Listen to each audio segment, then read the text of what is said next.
Little by little, God was calling me already. So I turned my head again back to the 1 o'clock to where I'm looking, and the next shot I heard ripped through my throat. So I'm on the ground, my light's pouring out, and I hear this. John, get up or your wife is gonna die. It was easier to stay on the ground rather than get up and be resilient. I hear it again. John, get up or your wife is gonna die.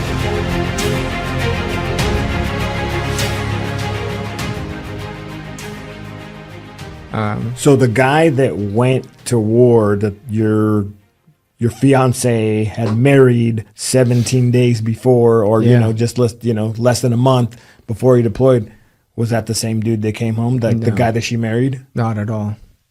And she knew it, and then she started to kind of like adapt who she was to accommodate who I was now, and then I was recognizing like you're not the same. You're trying to change and adapt, and I need you to be the same. Yeah. And it was completely unfair.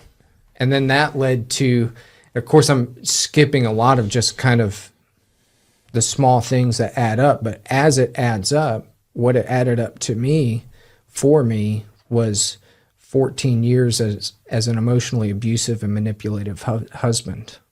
And then 6 years as a dad that acted like that. And so that's why I tell a lot of people, my testimony doesn't start with me being a person that's just seeking after God. It starts in 1 Corinthians 7 that a believing wife will sanctify an unbelieving husband because of her faithfulness. That's why I get to know God and be on mission today, because if not for her. She was a believer? Yeah, she was. She had a real relationship with God, that she knew she was a daughter. She knew that I was called to be a son, and she knew what what that meant for our family. And she held on to that promise.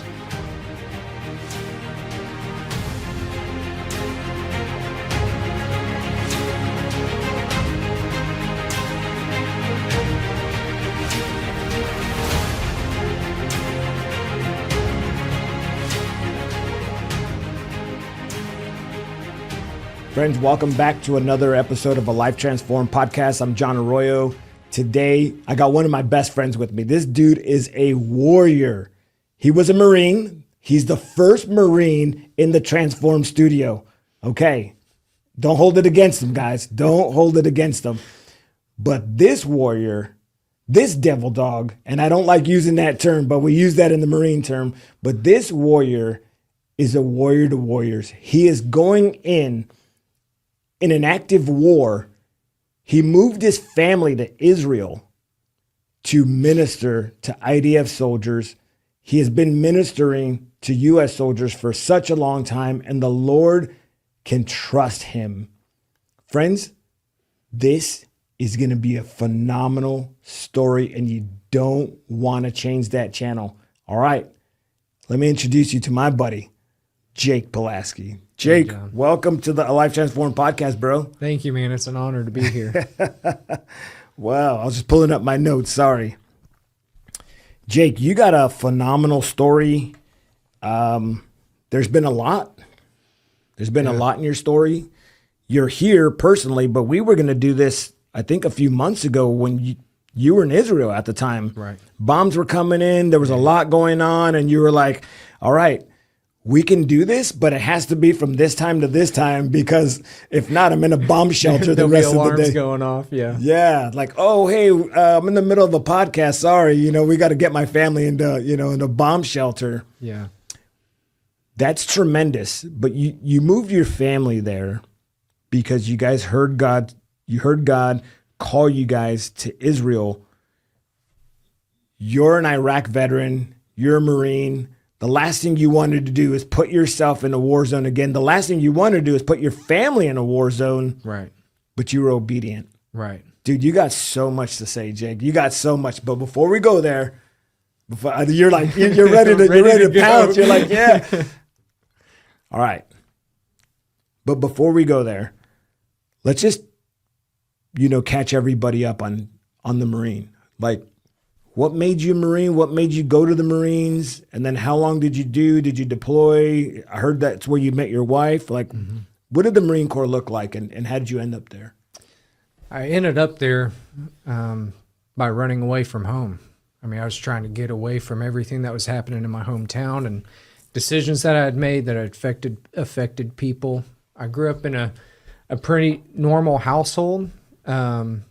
We went to church. My dad was a Republican. We were conservatives. And there was a gap between what I heard at church and what was happening at home. And now I know, looking back, it was a lot of trauma that neither one of my parents had really healed from, and seeing that manifest. But I took it on as a lot of my failure. My parents see me this way and are looking at me this way because of it must be who I am. And so addiction entered my life really young. In 4th grade, it was one of the worst days of my life up to that point. And it was the first time there was really an explosion at home, and I was the center of attention, and I wound up at school. And everything was just kind of moving in slow motion that day. I mean, I can think, it's such a strong episodic memory in my mind. I can think right back to it, conversations and moments. And a friend of mine, between lunch and recess, gave me a handful of these little red pills. In 4th grade? In 4th grade. And I went to take one, and he was like, no, just take all of them. And so I took all of them, and about 20 minutes later was in the bathroom and throwing up, and everything changed. It was in this world that felt good, my first experience of euphoria and all this. And then come to find out it was coarse eating, cold and cough. I was robo-tripping in 4th grade, and that was my escape. Then as that progressed, getting into more and more addiction, you wind up seeing the consequences, and you and your friends, and I had to run away. And so December 21st, 2004, I found myself walking down the hallway of where the recruiters' offices were. It was about noon. So, of course, the Army wasn't there. They were out having lunch. How old were you then? I was 18. Okay, you were 18. And the only recruiter's office that was open was the Marine Corps. And so I'd walk down the hallway, and I was like, there's no way I'm going in there. But something drew me in on the way back. I was like, well, whatever. And I walked in, and the recruiter had a Subway sandwich, and he had just taken a bite as I walked into the office. He wrapped his sandwich back up, opened his drawer, threw the sandwich in it, and picked up his trash can and spit his bite out and said, what can I do for you? And I'd never experienced somebody respecting me like that didn't know me. And it just floored me. And I just said, how fast can you get me out of here? So January 14th, 2005, I was on a plane to MCRD San Diego. What's MCRD? Marine Corps Recruit Depot, San Diego. Okay, so boot camp. Boot camp. Let me say this real quick before you go on. And you know, I spent 20 years in the military, but when I was a young 82nd Airborne Division soldier, like, I thought that we were the coolest, most hardcore soldiers out there, right? And I was like, First Sergeant, what's up? Like, why does everyone think that the Marine Corps is just like so much better than us? And he's like, okay. He's like, well, think about our commercials. Like, this is like 1999, 2000, like right before 9/11. So we're having this open conversation, and he's like, you get this Army commercial, and it's like, hey, join the Army, we'll give you college money, and then, oh, by the way, you won't have to hang out with us except for the summertime. Like, hey, you're good, man. You just come in. It's an Army of one. We're going to do this thing. Don't worry about it. We just want you to make sure that you get college money and that you're set up for success. And he's like, but then you get a Marine commercial, and he's like, this dude's scaling mountains, and he's got a sword in his hand, and he's climbing up, and he's about to slay the dragon. And it's like, if you got what it takes, bro, come try out. And I was challenge. Like, dang. Yeah. So before you go on and you continue your story, I get it now why God made you a Marine. Yeah. Because he needed the dude that was going to slay the dragon. Yeah. Amen. And that's and really at that point, I was pretty oblivious of what I was really signing up to. Right. Like, of course, I sat in the movie theater and I saw that commercial, Yeah. you know, but I had no idea. They don't tell you what it takes to get from the foot of that mountain to the top of it. Oh, yeah. And so I had no idea where I was starting at the foot of that mountain. Yeah. And so January 14th, drive up to Dallas. I'm flying on my way to Marine Where were you Corps living? Creek Like, Depot. where were you living? Brownwood, Texas. Okay. Central Texas. Okay. And man, we get there, hit the yellow footprints, and it was just chaos. And I loved it. I was just sitting there like, this is awesome. All these people are freaking out. They're worried about, and I'm just like, All these kids that, like you've been through man, stuff I'm already. good. Yeah. I'm good. This is people. is great. Yeah. And of course, I'm not smiling about it because you can't. Yeah, do you better anything. not. But we're just, so you're up that whole time, that first 72 hours, you're awake, just going through processing. And I was just thinking like, man, I think I might have found something I'm good at.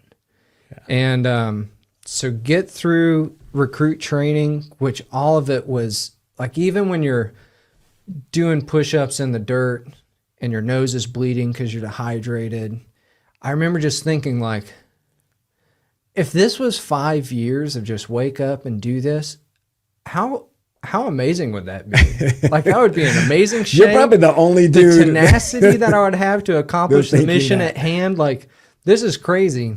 And, but what was happening behind the scenes of enjoying all of that, I was picking up that identity because I'd never had a real identity that somebody would honor and respect and be proud of. And so I needed it. That's why I enjoyed it so much. It was a void that I never felt like would be filled. And so got done with recruit training, went to Marine combat training, and my first MOS was supposed to be intelligence. Went to school, got in trouble, got kicked out of the intelligence field, and really thought, wow, in less than a year, I ruined this too. And wound up getting slated for motor transport.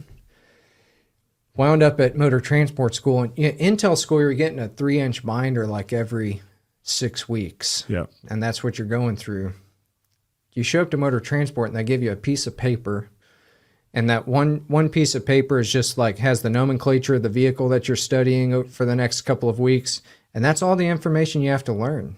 And I'm like, I can memorize this. Like, I don't even have to learn it. I'll just memorize it.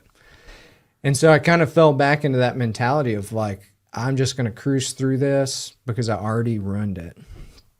And then over time, I started running into Intel buddies, seeing what their job was, hearing what it was, and all of these things, stuck in a windowless building, just analyzing information. Oh, yeah. I'm like, man, I am really glad that I'm not doing that. And so wound up getting to go to Japan. I was stationed there for 2 years.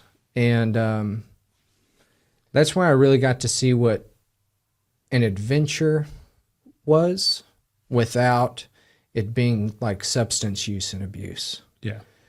It was really What a purpose. A purpose. Right. You know, getting to go and experience another culture, getting to go, like, it's one of the top 5 places to scuba dive, like all of these things. It was really just this place where I got to meet and make genuine relationships and experience life without dependency. And in that time, one of the most amazing things happened to me. I got this random email from a random girl who turned out to like later become my wife. And she was in college with my sister and was like, hey, you should give me your brother's email. And so we started emailing back and forth while I was in Japan and for 9 months. And then December of 2006, I came home on leave and we got engaged. And then she got a job teaching English in mainland Japan. And so all of this kind of set up like my point of deployment.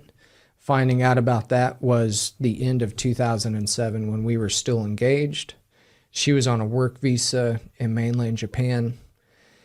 And I emailed her, I said, hey, I just found out I'm slated to deploy. you need to come here so that we can get married so that if anything happens, you're taken care of. And so just informationally, so you can have the information you need. And so she came down, we got married. We were together for 4 days married on island. And then I got to... And that's Okinawa, right? Okinawa. Yeah. And then after training, we had 14 days of block leave before we deployed.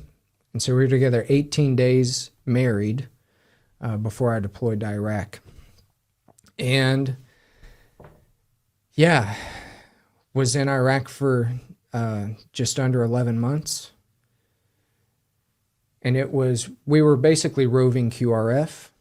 And so we would route clear all day, and you just kind of wait for when is the truck in front of me going to blow up. And the first time, the most impactful moment really was the first explosion happened right in front of me. And one of my best friends was in the turret, and he was perfectly fine. But what I realized was when somebody's not fine, that's how quick it's going to happen. Wow. And that's what I put all that responsibility on. I've got to make sure I'm doing everything I possibly can. And even just that stress alone changes everything. You're not sleeping well. You're hyper-focused. You're hyper-vigilant already on top of the scenarios going Especially on. if you know you got a mission coming up, you're going on a convoy, or you guys going to go do something, something's coming up, because now you're just like play by play. Because now it's you feel like it's your responsibility. Mm-hmm. And then the same thing, I tell a lot of people, like, war is atrocious. No matter if you're involved in it or not, war is an atrocious thing. But the most inhumanity I saw in war was in myself. And after that explosion, we saw this tractor driving off. You probably see them. They carry all the rocks to build the houses in the back of them.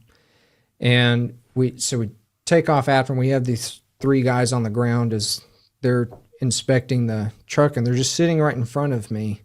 And I just, at that point, and these are just like potentially normal guys doing a hard labor job. Of course, they're not going to look refined. Like, they're going to be sweaty, and it's in a desert, so the sweat turns into mud. Like, of course, how do we look? We look worse than they do, right? But I just remember thinking, like, I could just kill all of you right now so that I can save my time of day, and we don't even have to go and mess with all these rocks. And I was just thinking, like, I could do that and be okay with it. And then driving back after everything got situated with that, I realized I don't know if I can get that thought out of me now. And that was just, a few weeks into our deployment. And so that's what ate at me forever. The enemy was already in my ear going, that's who you are now. You don't care about life. You're judgmental. This is how you see people. This is everything that's ever going to define you now. And then you compound that over time and dealing with other Marines' issues and to be selfless, you have to not look at yourself and not take care of yourself and all these things. That's what the Marine Corps kind of expects from you, and probably the military expects from you. And not having a heart to do that makes it incredibly devaluating, demeaning, all of those things. It just subtracts from you every single time. So then you have resentment and bitterness against your own buddies because you don't get to use the sat phone because they're having a problem with their girlfriend at home and you haven't got to talk to your wife in 2.5 months. So all those compounding, just outside of what war is actually about. Right. And so came back home from that, and I didn't realize right off the bat, they tell you transition. It's going to take you time to transition back into normal life. And so that's what I called all of my anger outbursts and wanting to isolate and not wanting to be around my wife and wanting everything to be my way so I could control it was just transitioning. And And then at some point you have to look in the mirror and go, I think I should have transitioned within the last 4 years. What's going on? So the guy that went to war that your fiance had married 17 days before, or just less than a month before he deployed, was that the same dude that came home? The guy that she married? Not at all. And she knew it, and then she started to kind of like adapt who she was to accommodate who I was now, and then I was recognizing like you're not the same. You're trying to change and adapt, and I need you to be the same. Yeah. And it was completely unfair.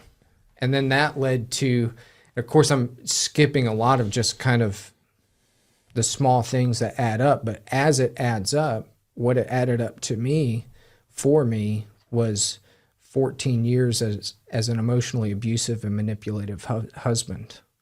And then 6 years as a dad that acted like that. And so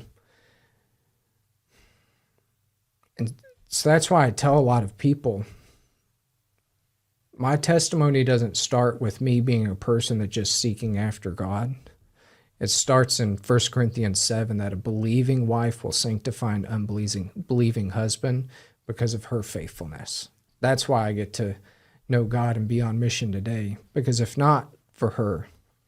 She was a believer? Yeah, she was. She had a real relationship with God, that she knew she was a daughter. She knew that I was called to be a son, and she knew what what that meant for our family. And she held on to that promise. When I came back, and she saw that something was different, the Lord spoke to her and said, "Don't worry about it. I'm working on him, and he is going to be the man that I told you he could be." And so, and over the years, there would be like, of course you have good days. And so she would get these glimpses when I was just having an okay day, and she would get glimpses of who God said that I would be.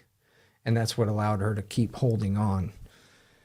But it was totally her faith that allowed our marriage to stay there. Because I would tempt her. I just tell her, like, you need to leave. Like, you need a better husband. I need you to go away. I need all of these things just to try to bait her into leaving. And she stayed because of what God told her and didn't listen to what I was trying to tell her. Thank you, Jesus. So did you stay in the military? How long did you stay in the military? So I came back, and I was in the military for 5 years, 5.5 years. And when I came back, I wound up breaking my leg, and I broke my tibia and my shin. Yep. And it broke in 2 spots, and so it broke about 3/4 of an inch, where they had to take a piece of bone out of it so they could get a rod through everything. And they mismeasured my leg, or mismeasured the rod. They mismeasured one of them and put too long of a rod in. So you taller now?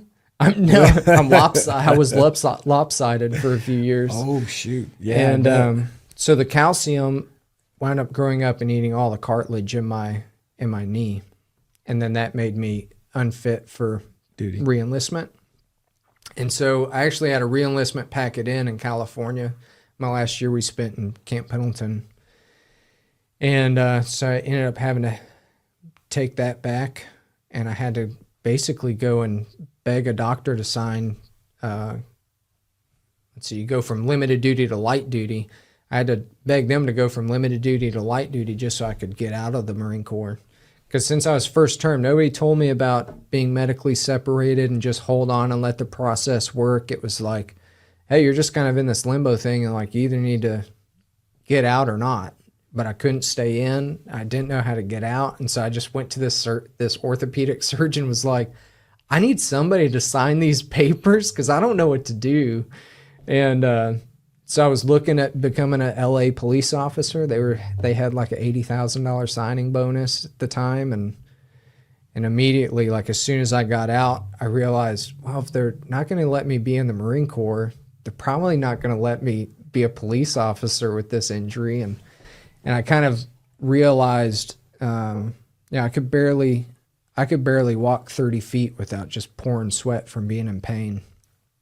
And then over time, it became started messing with my hips because I was always compensating, and I had a bad nerve block from that surgery. So my whole outside of my leg was numb to the inside, the whole top side of my foot and everything. And so that's how I got out. And then that debilitated me even more emotionally because finally I had this identity that was worth something, and then it got taken away from me, all because somebody couldn't use a tape measure. And then that's where a lot of my anger and resentment and bitterness really it didn't start there, but it multiplied there. And then I was bitter at everybody, to include my wife, because she didn't understand.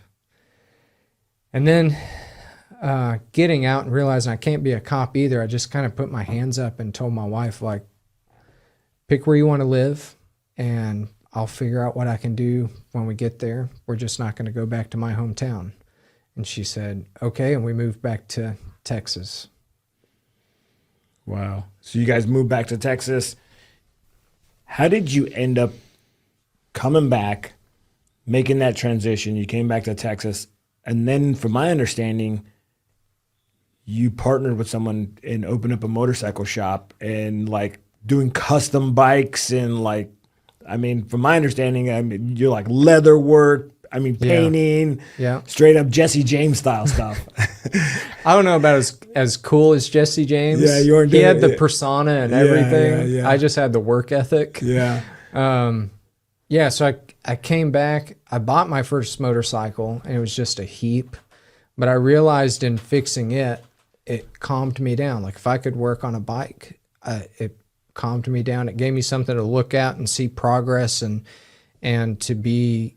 I don't like using the word fulfilled now, but that's what I was feeling then. Right. It fulfilled things that I needed. And so I looked into, okay, well, where is school if I want to start working on bikes? And, obviously if you're a cool motorcycle guy, you want to work on Harleys. And so I looked up, where do you go to school for that? And so I went to Phoenix, Arizona for a little under 2 years to go to school for Harley. And I met a guy that became my best friend and later my business partner. And the school is 75% veterans. And so it's there's 25% of those guys I just felt sorry for the whole time in class. I'm like, you're not going to get to say anything. Nobody cares about what you're thinking. And then the rest of us, we're all on the same page. And so the first day, first week, I can't remember if it was the first day or not, but first week in class, this guy, I said something smart to the instructor who was retired Air Force. And this guy made a wife joke out of it. And in the middle of class, like the instructor's still trying to teach, and I turned around and I told him, I said, everybody has one thing. Some people have more than one thing that you just don't make fun of. And mine's my wife. And so if you ever say a joke like that again, that's your one warning, and I will kill you. And that turned out to be my business partner later. No way. Seriously. And so he just took it as, okay, this guy is serious when he needs to be serious. And we just became best friends at that point. He's a few years younger than me, and we kind of he grew up in school. And was he from Texas? He was from Houston, Texas. So then we would spend time just talking about, like, what do you want to do after school? And that's kind of where the idea of us starting a shop together started. And, and sometimes you think, like, is it just a conversation or is something actually going to happen? Well, he ended up graduating school before me, and started working at a place in Houston. And then he got me a job in Houston working at the same place. I left there in 2014, and then I went to welding school, machining school. And just kind of filling out, what else do I need to know in order to make this a reality? And then he came on in 2016 17, we really hit the ground running with our shop, which was called Speed and Feed. And then I got really into, man, what does it look like to build a business? And so I worked 100-hour weeks, 15 hours a day, 7 days a week practically. You just took the Marine Corps mentality and in applied the it business. to, Like, all right, I'll just. Yeah, if I'm not smart enough, I need to work harder. So that's kind of what I put into it. And then and then that's when, okay, what do I want to do on bikes? Well, I don't want to just do a little bit. If a bike comes in to the shop, I want to be able to do A to Z on it. Yeah. So the only thing we ever farmed out, ever subcontracted out was powder coating, but we did all the fabrication, all of the engine work, all of the paint, everything except for powder coating.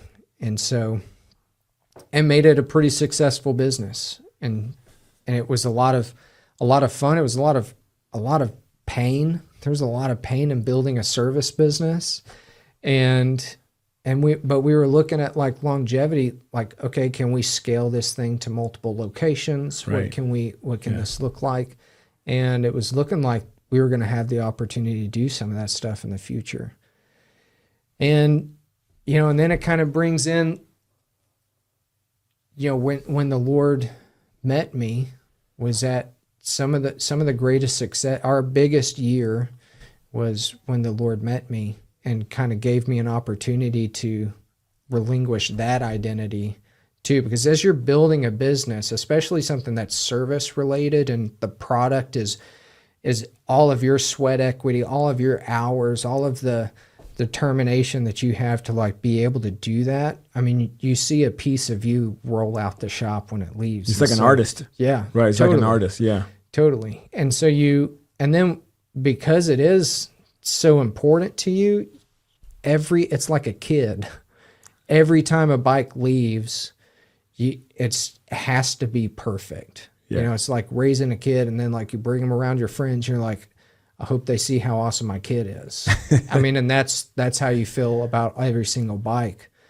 And of course we're human, so it can't be perfect. And that's where I developed a lot of false humility and being able to point out, like, here's the only imperfections in this bike that I did for you.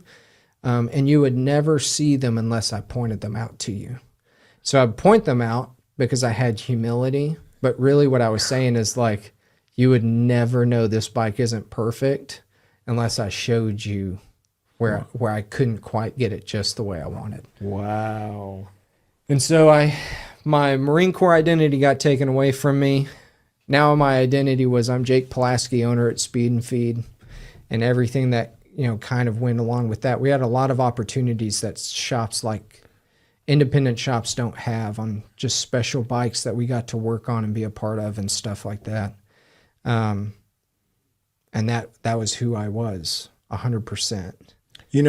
Just based on what you're saying right now in your story, like God doesn't waste anything. He knew the trajectory you were on. He knew the route that you were taking. You didn't, right? Because you didn't have a relationship with him. I Your was wife lost did. in the sauce. Yeah. Exactly. But he allowed you to go be a Marine. He needed you to be able to go to a war zone, live through it, experience the suck, to be in that, come back, work through it, and then you had to build this business. Mm-hmm. And I know we're going to talk about the encounter right now, but it just like your testimony and what people are going to end up hearing is how God ends up taking you back to war, and you have to build a ministry. Yeah. I mean, it's not like God's not asking you to build an infrastructure or a church, but he's like, hey, look, I need to be able to feed you, and you have to not only with Freedom Fighter Foundation, but with your own ministry. Like you had to build something from scratch, right? And no one was there to help you. And so I'm just seeing this parallel, of how he used it. So, and can you keep your identity out of what you're doing? Yeah, and that was previously it was all about what it was I'm all about doing me. Is who I am. Yeah. Yeah. And now it's like, let me point to him. Like, you don't want to see me. So Okay. Let's talk about the encounter. Okay. Tell us the day you met Jesus. So November 16th, 2021, my father-in-law passed away. And all this time through like multiple identities, multiple failures, years of emotional abuse, years of manipulation, years of me trying to tell my wife to leave me. What she always revealed to me is that she knew God and she was God's people. And so what I got from that, because I was a complete contrast to her, was I don't know God because I'm not his people. That was just something I knew. I knew God's sovereignty. I knew Jesus died for his people so that they could have salvation. I knew all of these things. I believed in it. I just wasn't his people, and I trusted him in that because I knew where my heart was. And so November 16, 2021, when my father-in-law passed away, I saw my wife broken for the first time, even though I'd spent 14 years not wanting to break her, but she should have been broken. But she never was. And so now she's broken. Now she feels like God didn't hear her prayer to heal her dad, didn't see that she needed him, all these things. Just feels unseen, not responded to. And I'm kind of like, I can't do anything. I can't fix this. I can't. You're the spiritual pillar here. I got nothing for you. Yeah. And which made me kind of look at myself and go, man, I really don't want her to leave. I really don't want her to be broken. And kind of like put that light, okay, I do want my wife to be with me. And so she caught me. Go ahead. Well, it's before you keep going, I want to say this. It's crazy, and I don't even know how to say it. Like back when we weren't walking with the Lord, it was okay for us to say things to our spouses, and we could be the ones that threw darts, but no one else. Yeah. So right. So like, hey, she can take my crap, but she's not allowed to take yours. She's not taking yours. Yeah. That's right. Yeah. So I mean, it was that position again, like first conversation I ever had with my business partner was, I'll kill you if you talk about my wife again. Yeah. And now I'm kind of having the same conversation, like in my mind, like with God, of like, bro, if you don't do something good, I think I'm going to have to fight you. and so one morning she caught me in the bathroom because I was just trying to stay away from her because I didn't want to. After her dad died. Right. I was just trying to give her space because I didn't want to add to it. And because, with PTSD, like you never know when you're not going to be able to handle something. It's the fuse is so short. I don't know when I'm going to explode. And so I was trying to give her space. She caught me in the bathroom and she said, sorry, I'm still just thinking about it. It's just amazing. She said, when I'm done being mad, am I going to have to apologize? And everything in me, I'm telling you, everything in me was like, are you kidding me right now? Forget that guy. Like God's not showing up and helping you. How much of your life have you dedicated to him and now he's absent? Forget that. Like it's on us now. I knew, like, that's what it was. I'm like, you're on my side now, baby. Yeah. But what came out of my mouth was yes, but when you get to that point, you're going to want to. And I knew everything, like those words were not in my mind. Those words were not in my heart. Those words were not coming out of my mouth. God manipulated me to say what he wanted to say to his daughter. And I felt every ounce of the manipulation. And it made me more mad than I'd ever been in my life. And so I tucked my tail and I ran out of the bathroom to the shop. And so at this point, this is like second week in December 2021. Your shop was like where you lived? Yeah, so my shop was or is 283 feet from my house. Wow. And so I run to the shop. We're closed for Christmas. We always took 2 weeks off. We said it was because we wanted to spend time with our family because that was important. But really for me, it was just so I could work on my own stuff. And so I had one of my classic trucks in there, and I was working on it. And I wasn't yelling, but it was like the most serious. It was that same conversation I had with my business partner, Sean, in the class of like, look, everybody has one thing, God, like, and don't mess with it. With a lot of, colorful language mixed into that. And I was really just angry, and I'm just kind of railing against him. Try not to yell so that they don't think I'm losing it inside the house, and basically what I'm wanting is like, I need you to show up so I can punch you in the mouth right now. That would make everything great. And I get done on the passenger side of this truck. I was doing a front disc brake conversion, and I get done. I stand up and I'm walking around the front of the truck. And the next thing I know, I'm waking up on the concrete.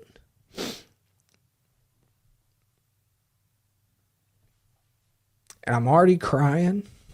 And I'm laying in my own snot. And like when you get knocked out, like you get up and you're kind of shaking, like when everybody gets reset. And that's what I'm doing. So I know I was out. I got knocked out. Not I fell asleep or I hit my head. No, I got knocked out. And so you're the one that got hit in the mouth. Yeah. He showed up and punched me in the mouth.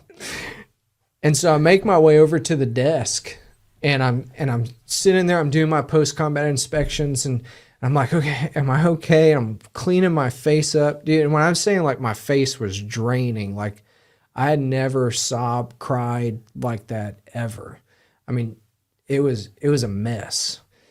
And so I'm cleaning myself up, and I was feeling and a point here, in my spirit for the first time ever, it was like this wave crashing into me. Boom, boom, boom. And I wasn't hearing the word yes, but it was like the word yes was just hitting me over and over, affirming over and over and over.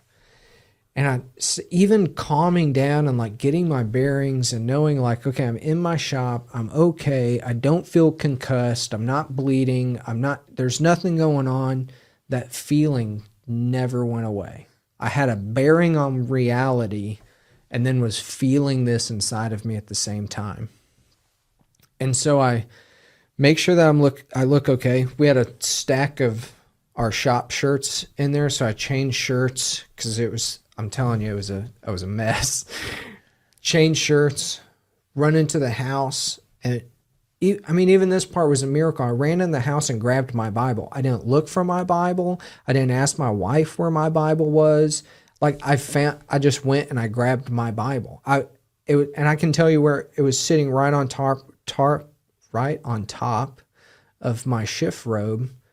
And I don't even know how long it had been there or why it was there and all, but I knew it was there. I grabbed it and I went back out to the shop and I sat down and I said, God, if this is you, and remember I told you I believed in God. I just didn't believe I was his people. Mm-hmm.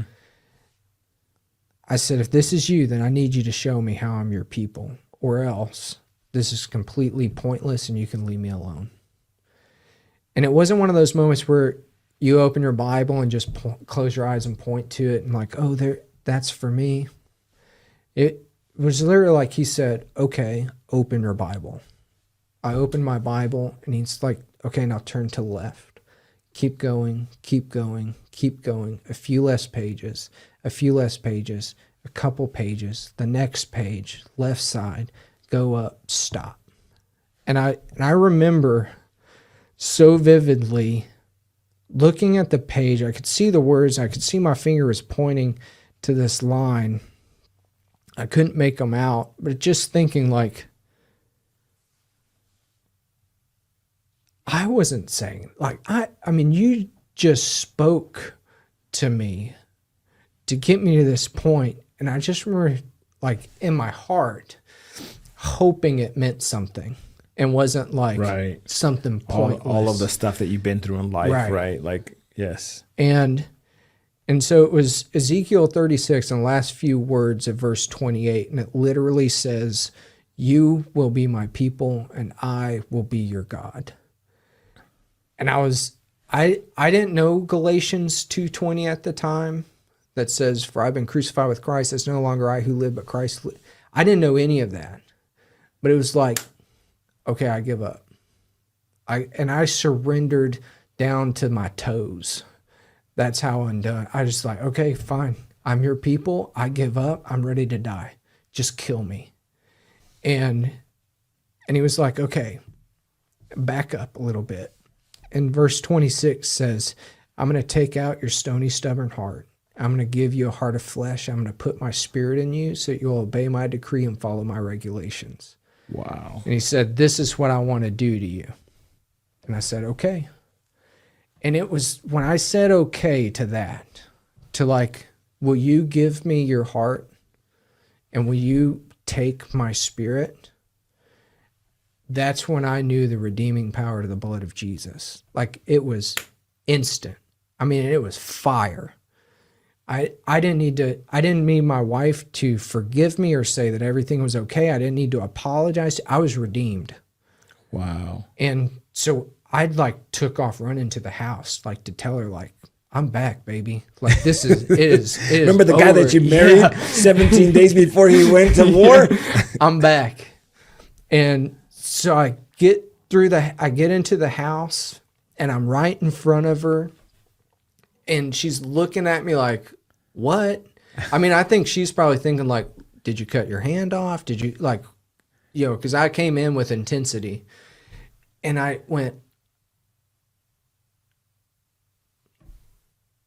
and just turned around and went back to the shop. I opened my mouth and nothing would come out. It was literally like he just closed my esophagus.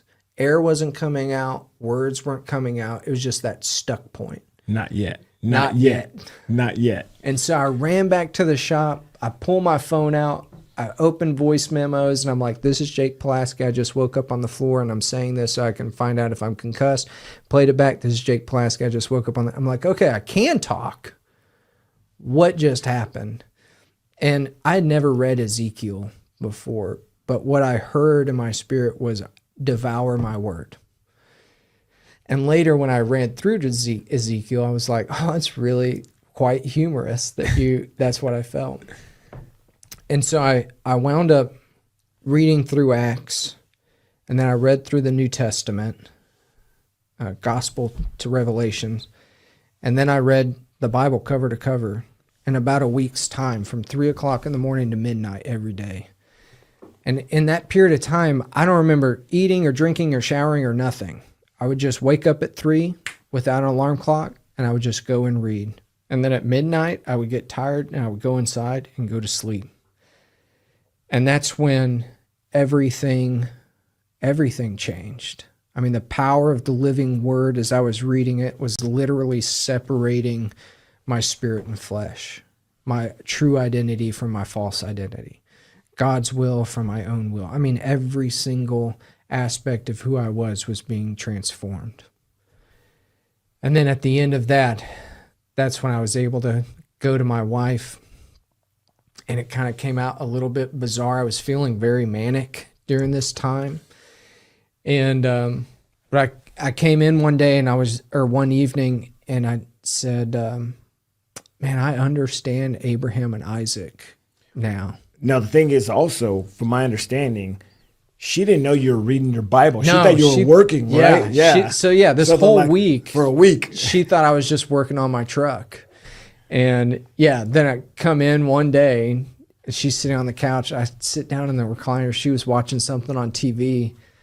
And I was like, I understand Abraham and Isaac now. And she just kind of looked at me like, okay, what you got? I was like, Abraham knew that he had to take Isaac. Because if he didn't, God would have taken him away anyway. And she was like, oh, okay, yeah, maybe so. And I was like, so if God tells me to sacrifice Izzy, who's our oldest daughter, I have to do it, or he's going to take her away anyway. And you can imagine. Telling a mom? Dude, her eyes got as big as Coke cans. And I realized, Jake, you sound pretty crazy right now. I was like, okay, well, anyway, I'm going to go to bed. Good night. And just went to sleep. Well, the next morning, I woke up and went out to the shop. And on the way to my shop, the Lord just kind of told me, actually, it was as I was putting the keys in the door, he said, this is your oldest child. And I was like, meaning your business. My business, my shop.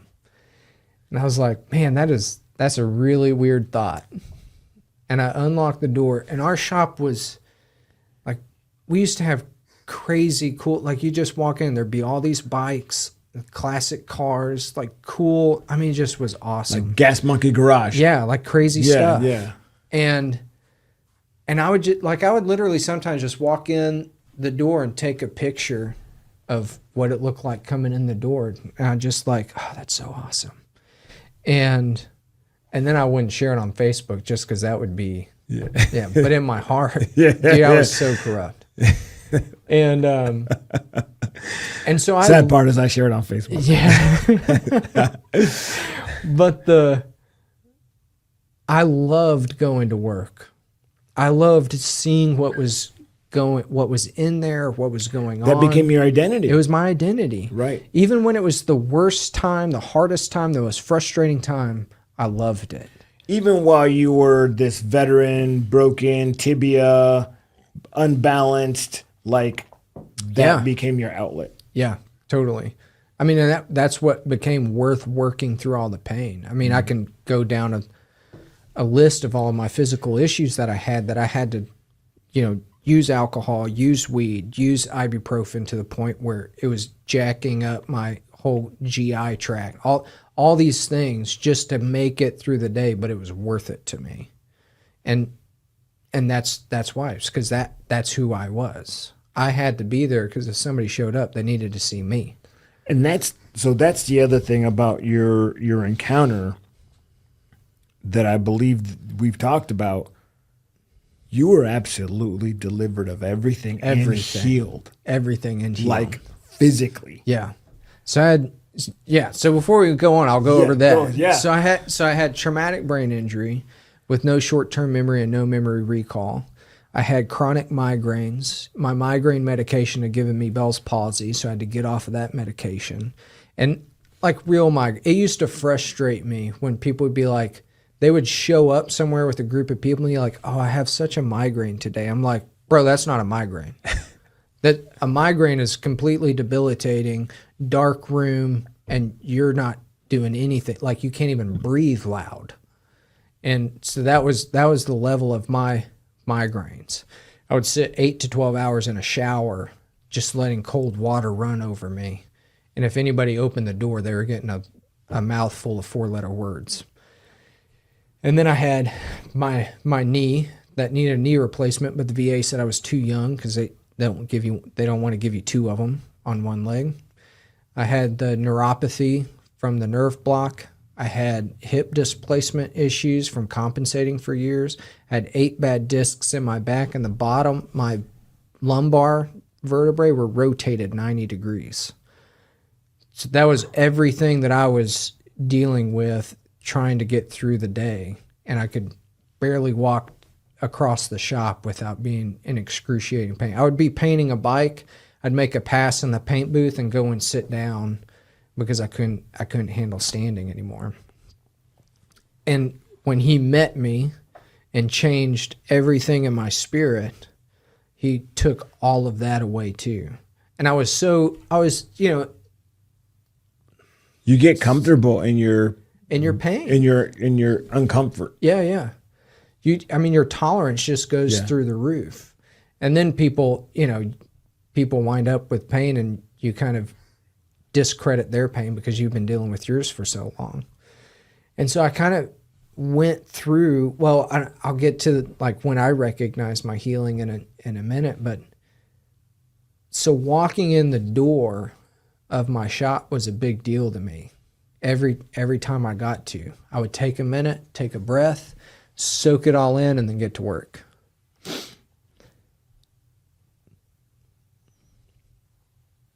And that day I was completely disgusted with it. I can't even tell you, like, not The just day he told you this is your oldest child. This is your oldest child. Unlocked the door, opened it, walked in, and not disgusted with me. No guilt, no shame, no condemnation. It was repulsive. It was like there was something in there pushing me out of there, and it was disgusting. And it was to the point I didn't even want to turn my back and walk out. I walked out backwards, shut the door and locked it, and went back inside. And it's still dark outside. It was early in the morning. And so the night before, I just told my wife, if God tells me to sacrifice our kid, I have to. Now it's before the sun comes up. We also have a 6-month-old at the house. And here I am, normally already at work, and she's not going to see me all day. And I go back inside, I sit down in the recliner, no lights on, TV's not on. I left my Bible in the shop and was like, well, that's stuck there forever because I'm never going back out there if that's what it feels like. And this was the first time I'm getting to experience meditating on the Word. And I'm just thinking about, I mean, it's just alive. It's like a living organism in my mind of just playing itself out, thinking about the Word. And I hear our 6-month-old wake up and cry. My wife gets her and comes in the living room to get her milk. And there's this creepy guy sitting in the dark. And she's like, oh, what are you doing? It's like, oh, I don't think I'm going to go to work today. She's like, oh, okay, great. Gets the milk, goes back into the other side of the house. Goes back to her routine, like. Packs a bag and leaves the house for 12 hours. Gets the kids up and leaves. And I'm kind of like, okay. And I just sat there all day. I'm sure I got up and got water and stuff, but I just remember sitting there and just thinking about the Word, wishing I had my Bible, but just thinking about it. She came back that evening and I was still in the same place. And she's like, what'd you do today? I was like, I've just been thinking about like all this stuff in the Bible. Like, did you? And I just started talking to her about stuff. Oh, okay, cool. The next morning, the same thing. Wake up before the sun comes up, go and sit down in the living room. She packs a bag, leaves all day, comes back. And then that night, I think, I don't think it was more than 2 days that happened. We were in the kitchen. She was doing something, and I just came and I like hopped up on the counter and was sitting on the counter and talking to her. And then I was kind of like done with the conversation. And I hopped down off the counter and like my feet hit the floor and I just couldn't hold it in anymore. And so I just told her, like, here's where I'm at. Here's what God's doing. Here's what I'm hearing. Here's what I'm feeling. And I would get like a couple sentences out and just like break down crying.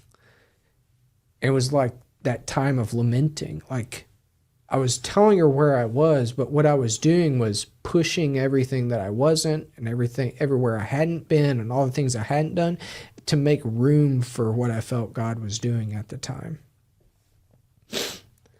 And so at this point, like I get to the end of it and I'm just like, and I feel like I'm done with the shop. I feel like he's telling me to give the shop to Sean. I feel like I'm not supposed to work there anymore. I feel like, and she goes, okay. I said, I'm serious. I feel like I can't be a part of the shop and keep my identity out of it. And that's not who I am anymore. And she's like, okay. And That's a big part of your financial. A big part of our financial freedom and just ability to not worry about things. Like even our marriage was on the rocks, but what we were doing in the shop, we never had to fight about money. We never had to worry about anything. Yeah, you had financial stability. Right.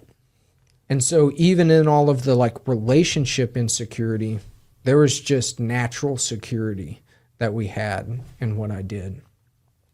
And so for her to say that she was okay with it really impacted me to go, okay, she's okay with me not bringing anything but who I am to the table in our marriage and our family and all of that. And so my business partner came back from Christmas break, and I told him, like, man, here's where I'm at. Here's what, kind of a little snippet, like God's changing me, and I can't, this is yours. And he said, okay. And so I'm like, I'm serious. He's like, okay. And so then it was really... What year was this? This was 2021. Still 2020. December 2021. Okay. No, I take that back. This would have been like January 3rd or 4th of 2022. Okay. And so, because we always closed for Christmas to pass the new year, and then we'd open back up. And so after that, I knew, like, I've got to figure out how to fill my time up now, because I'm going from 100 hours to 0 hours committed to anything. I've got to figure this out. And it wasn't like this thing of like, I need to go and find out how to provide. I need to go and find my identity in something. It was, I just know naturally I need time. I need something to take up some time so I'm not just sitting idle. And so then shortly after that, this is where Freedom Fighter kind of comes in, and then a few families of like connecting with some friends of ours now that have like changed our lives. All right, hold that thought. Yeah.